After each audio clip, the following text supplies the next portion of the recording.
The countdown is on. The FIFA World Cup 2026. And this tournament is, well, it's already one for the history books. Absolutely. First time ever hosted by three nations, Canada, Mexico, and the USA. It's a huge deal. But before a single whistle blows, we have to talk about the one thing at the center of it all. The ball. It's the silent protagonist, isn't it?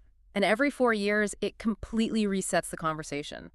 So today, our deep dive is into the new official match ball, the Trionda. That's right. And our mission here is to give you a shortcut to being the most informed person in the room about this thing.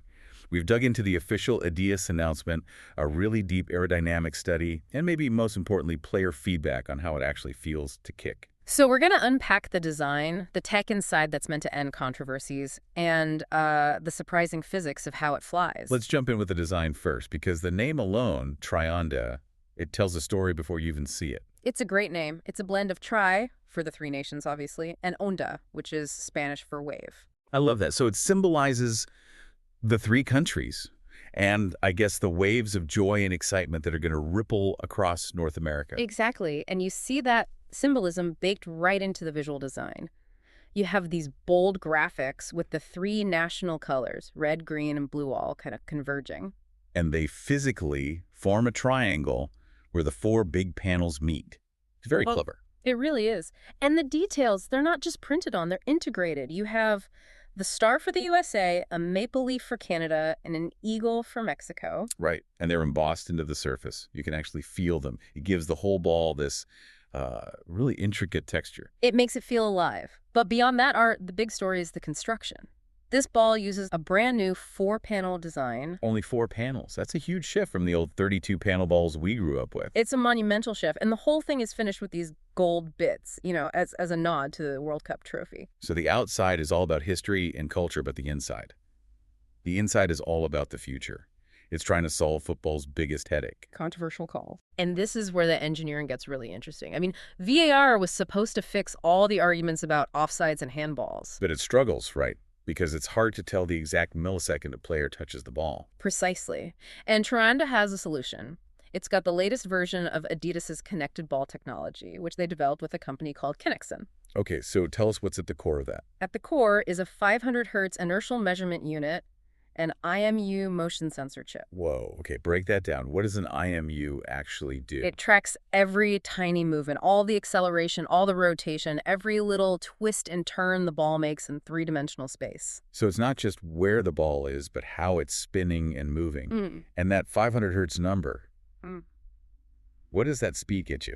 That speed is everything. 500 hertz means it reports its status 500 times every single second. A powerful kick is over in milliseconds. So for an offside call, the VAR needs to know the precise moment the foot leaves the ball. Exactly. That super fast, granular data makes the difference between a definitive, automated call and a long, inconclusive review. Now here's the part that really surprised me in the sources.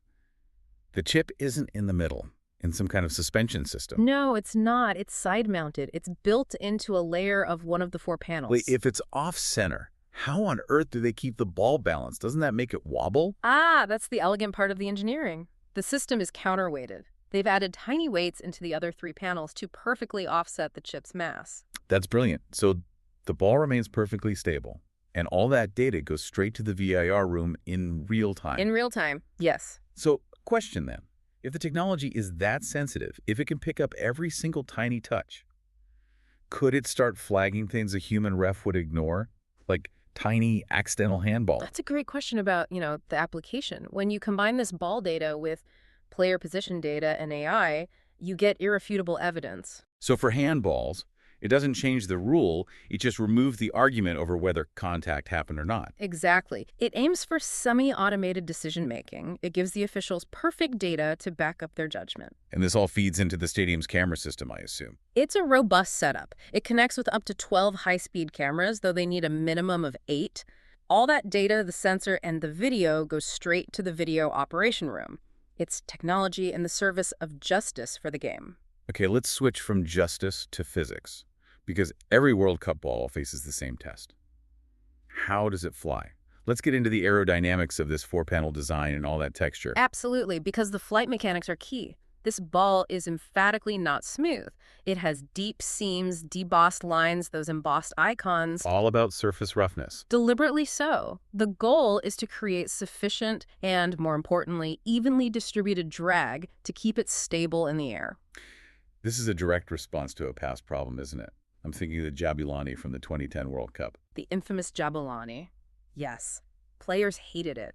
It was lauded for being almost perfectly spherical, incredibly smooth. And as a result, it moved, as they said, like mad in the air. It did. But why does a smooth ball move so unpredictably?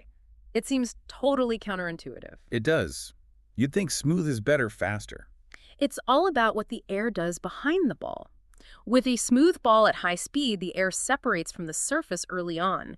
This leaves a huge, low-pressure vacuum awake right behind it. And that vacuum is what causes the problem. That vacuum creates massive drag and makes the ball incredibly unstable. Any little air current can make it swerve or knuckle violently. Okay, so the Trionda's texture, the grooves and all that, it's designed to stop that chaotic vacuum from forming. Exactly. The texture is designed to grab the air to keep it attached to the surface for longer.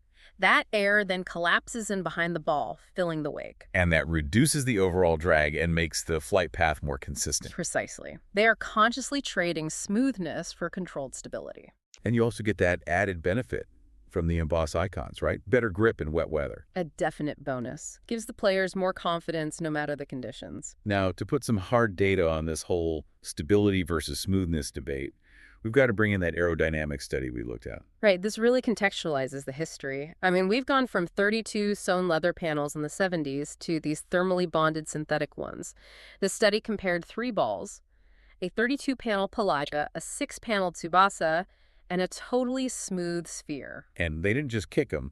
They used something called CFD, computational fluid dynamics. Is that basically a virtual wind tunnel?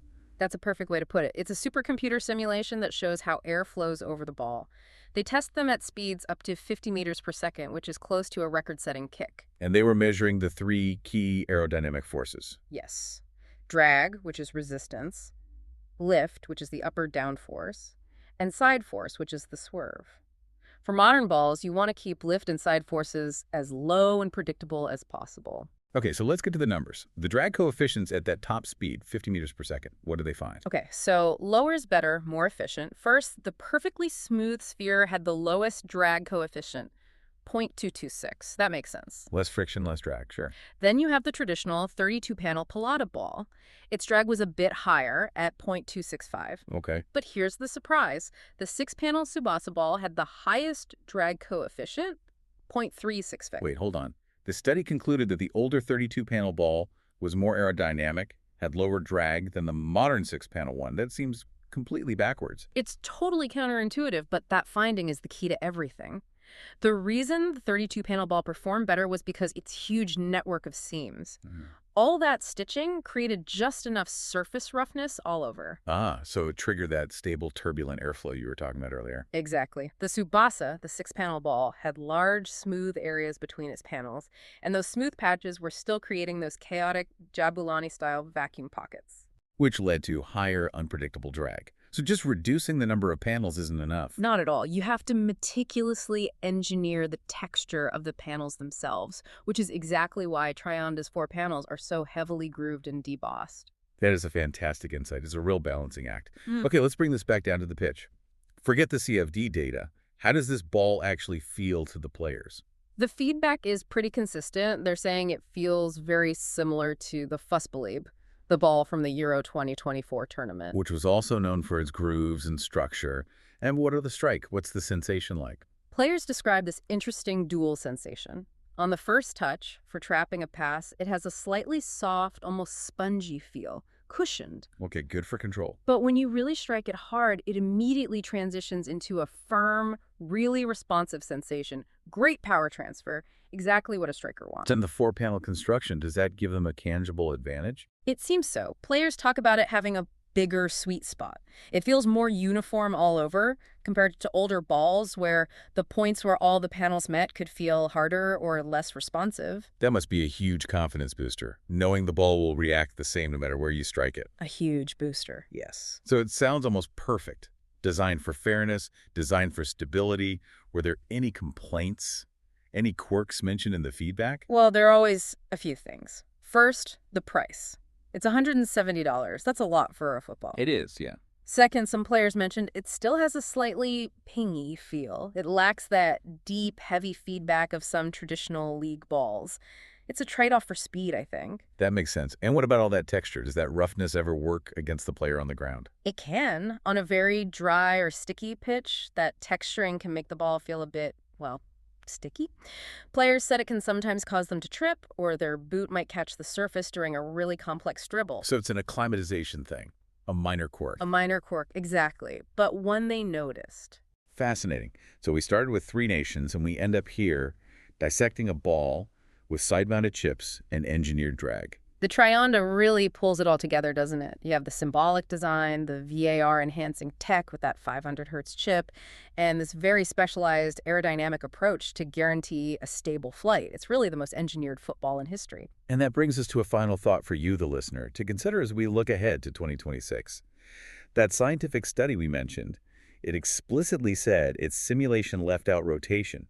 It omitted the Magnus effect. The Magnus effect. That's the force that makes a spinning ball curl through the air. It's the physics behind those spectacular bending free kicks. Exactly. So if the whole trend in modern ball design is towards consistency, stability, and verifiable data, are we moving toward a future where physics is optimized for accuracy, maybe at the cost of the wildest, most unpredictable goals that we remember from past World Cups? Something to think about as you watch Trionda take flight.